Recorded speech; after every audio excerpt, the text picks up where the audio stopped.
Méditation du 18 mars, un cordon violet. Parle aux Israélites et tu leur diras qu'à chaque génération, ils se fassent une frange au bord de leurs vêtements et qu'ils mettent un cordon violet sous cette frange du bord de leurs vêtements. Nombre 15, verset 38.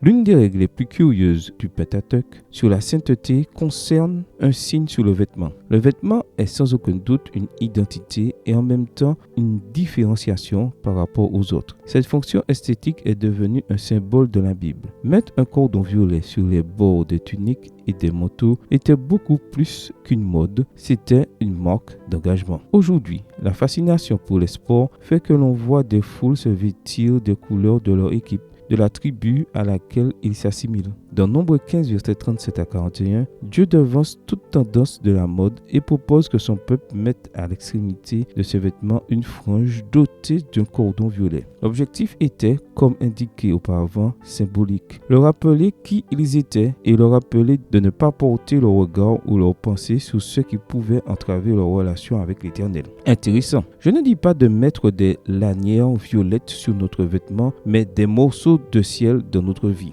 Nous devons nous rappeler qui nous sommes et ne pas arrêter nos regards ou nos pensées sur ce qui est vain, ce qui nous éloigne de l'existence abondante. Plus encore, nous devons montrer nos couleurs aux gens qui nous entourent. Nous renforcerons ainsi notre identité et permettrons à d'autres de se sentir plus proches de Dieu. Le texte conclut de façon magistrale. Je suis l'Éternel, votre Dieu, qui vous a fait sortir du pays d'Égypte pour être votre Dieu. Je suis l'Éternel, votre Dieu, verset 41. C'est vraiment un cordon violet pour n'importe quelle sorte de message à un croyant. Dieu commence par nous. Il participe à l'histoire de notre vie en nous libérant de tout type d'esclavage parce qu'il est notre Dieu. Et Dieu arrive jusqu'au bout avec nous. Qui est comme lui? Où pouvons-nous trouver autant d'intérêt, de tendresse, de dévouement, de vie? Très clairement, si j'avais été un scribe de la Bible, j'aurais sans aucun doute consigné le fait que chacun de ces versets cache un message fascinant, vivifiant, sanctifiant. Je suis plus que sûr que si Dieu te parlait de ces brèves ordonnances, il te regarderait dans les yeux et te murmurerait en souriant: Je suis l'Éternel ton Dieu.